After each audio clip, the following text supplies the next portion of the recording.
Here's 5 tips to help you break into the fitness industry. Let's get started. Number 1, specialize in a certain form of exercise. Specialize in something you love, something you're gravitated to, something you're passionate about. It may be yoga, it may be kettlebells, it may be stretching, it may be kickboxing. Like, that's what I love, right? Kickboxing. But first thing you need to do is specialize in something. If you try to be everywhere and know everything about every fitness modality in the world, you're probably not going to be able to niche down and become a leader in that space, okay? The old saying is there's riches in niches, right? You might have heard that saying before. So you have to niche down and get really good at something, okay? So how do you do that? Of course, practice, train, but you study, meaning you take certification courses. And there are a lot of great certification courses out there, a lot of education. I'm a big believer in getting educated and then going and applying. And I firmly believe if you love the kickboxing modality like I do, we have the absolute best fitness kickboxing certification course in the world. You can reach out to us. We'll let you do the next class, no problem, if you're interested. But number 1 thing to break into the fitness industry is you have to specialize in something, okay? Now, even if you are specialized, even if you love it, and maybe you've trained in it, but you don't have any legitimate certifications, we need to fix that. We need to get you certified so you have some credibility. Plus, you can be around others and learn other things from different people, even if you've been doing this for years. I have many people, they tell me, Shannon, I know kickboxing. I know how to do that. I don't need to take your course. And sometimes I'll challenge them and say, well, Tom Brady didn't go to his coach and say, well, I know football. I'm not going to train. I don't need to go work out today. I don't need to train. You know, his coach would look at him like, are you crazy? So even if you boxed for many years or kickboxed or been in martial arts your entire life, 30, 40 years, that is fantastic. That's amazing. Can we still learn something from taking a course? 100%. So continue to train. So number 1, find what you love, find what you're attracted to, and then find a quality certification and go take that course, and that'll get you started. Okay, now once you have your modality that you love and you're passionate about, and you've taken a certification course, remember the certification is the first start, and here's why. Can you imagine if if someone who loved medicine walked into a hospital and said, I want to do surgery on someone, they're going to be like, whoa. Where did you go to medical school? Where did you get all your degrees? What experience do you have, right? You can't just walk in and go. So first thing is you got to get the education, get the certification, number 1. Now, once you have that, you have to find a place to teach. Now, I get asked a lot, if I went back in time, what would I do different? I don't know if you guys know my history. I've actually helped businesses open in over 18 countries across the globe, and I've seen them open with amazing success. I've seen some open not so well, so I've seen both ends of the spectrum over my career. But what would I do different if I had to go back in time? Well, I probably would not go out and lease a retail space and have that big overhead right away. I would start very small, and I would start with already existing real estate that's there. So if I'm teaching a kickboxing class, I'm going to go to the local gym and see if they have a group fitness area where I could go and teach my class. I'm going to go to the rec center and see if I can teach a class there. I'm going to go to the local church, see if they have space that I could teach a class there. I'm going to go to the local martial arts studio and see if he or she wants to use the off hours they're not using for those classes, where I could teach there. And I would start building myself like that, using already existing real estate that's out there. So instead of, committing, signing the line for a big long-term lease, that's very risky, especially if you don't have a proven business model and very good financials behind you. You could start out very inexpensively and easily by leveraging other places. So let's do that. Let's find other places to leverage. It could even be my garage at my house. It could be on Zoom if I wanted to. We just have to be creative here. So number 1, get certified. Number 2, we got to find a place to teach and change people's lives. Number 3, you have to nurture relationships. I've been in this business, my whole life practically, the membership business. And it's about nurturing relationships. The old saying is, you're not in the fitness business, you're in the people business. And that means you have to be able to communicate and build relationships with people.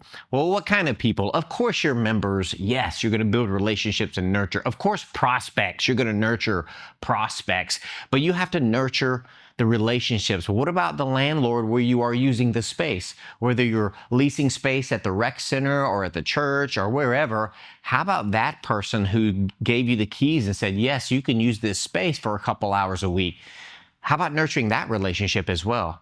And what I mean by that is saying thank you, sending them a Christmas card, helping them, leaving the place cleaner than when you got it, straighten it up before you leave and make it better than the way you found it, right? Nurture those relationships because those are stepping stones for you. Remember, your career is probably not going to be a straight path. A lot of people want this. I mean, they want a straight path. I want to go right there, right now, as fast as I can. But see, your career will take you around, zigzag around. You're going to go different ways in your career to get there. And think about each step is a path, is a stepping stone to where you want to be, to your end goal, whether that's on your own studio one day or whatever that may be. This is a stepping stone. So listen, nurture the relationships. You never know when you're gonna need them in the future to be a reference for you, to help you with credit or whatever that is. So nurture that relationship. Banks, hey, you might need some money one day. You better start nurturing relationships there. Build your credit, and you might need some funding someday. Who knows? But nurture those relationships. That's the number 3 thing you can do to get yourself into the industry and do it right. Okay, number 4. Remember, we're talking about 5 ways to bust into the fitness industry. Number 4 is be the example. You are it. You are what you're selling. You are the example. You are what people are buying. The old saying goes, you don't go to a dentist with bad teeth, right? Because it's not going to work very well. So listen, now I'm not saying you have to be 3% body fat, 10th degree black belt, all these world champion, you don't have to be like that. But you have to walk the walk. Practice what you preach. If you're telling people to work out, you better work out, right? If you're telling people to eat healthier, you better eat healthy too, right? So then you can talk about it just more intelligently. You'll know what you're talking about, right? Like the other day, I was doing the kickboxing class, and when I was doing this move, it felt really good. See, now, when I teach that, I can speak like that to my members. And it's so important when people fall out of love with their business, usually just to get in a rut, usually it's because they're not moving. The easiest way to get out of a rut and to see some progress is to get up and get moving. And if I want to feel better, a lot of times I change my state, and I change my physical state by sweating and working out. And that snaps me out of my funk sometime. We all get in these funks. And when you get in a funk, try this. Go work out. Go do the workout that you love, that you're passionate about. You're walking the walk. Lead by example. One more saying I'll leave you with on this note is there are 3 ways to lead. 3 ways. I heard this saying a long time ago. It stuck with me, and you might want to write these down. Here they are. Number 1, lead by example. Number 2, lead by example. And guess what number 3 is? Lead by example. Okay? So be the example. You can do it. Number 5, here we go. This is a big one that people sometimes have a challenging time grasping. Promote yourself. Advertise. Hello. Look, you can have the best thing in the world, but if you don't tell people and let people know what you do and you're not loud and proud about it, I'm telling you, you're not going to get much business. Well, you might say, well, I want referral. Of course you do. And in fact, a lot of your business should come from referral. If you're a good fitness instructor, they're going to tell people about you. People are going to see the difference in the way they look, in the way they talk, and the way they, the way they move, and they say, wow, what are you doing? Yes, so referral should be a big piece, but starting out, it's probably not going to be a big piece because you don't have a lot of people doing what you sell yet. Yet is the key word. So here, listen, you have got to promote yourself. So take your own personal social media and turn it into talking about your business all the time on that thing.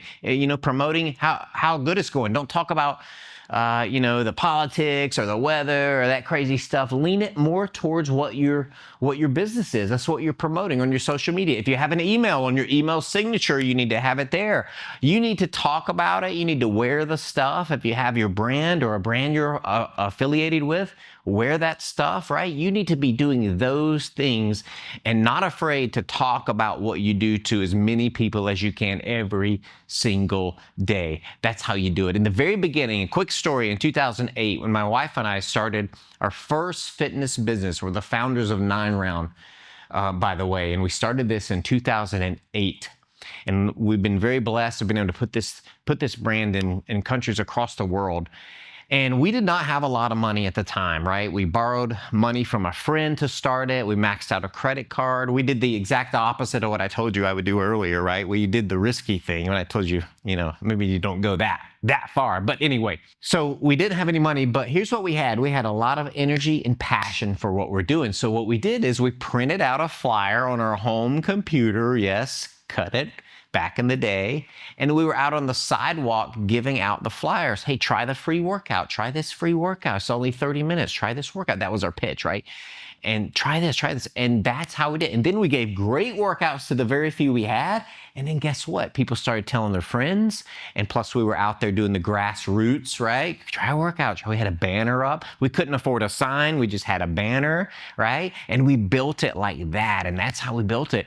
And that's what you need to do. You need to be talking about it. You need to create a flyer, right? You can create them very inexpensively and get those things in people's hands. And you got to get out there and hustle. And you got to talk to people. That's it. And you're going to get a lot of no's. You're going to do people say, I don't want it. No, thanks, this and that. But that's going to build up that tough muscle inside. Okay, you do it. And the last thing I'll say is you got to be ready to give. You're not going to get anything, I believe, unless you're able to give first. It's like you can't give people something if your cup is empty, right? You can't give a love if you don't have love for yourself, right? You guys know that, right?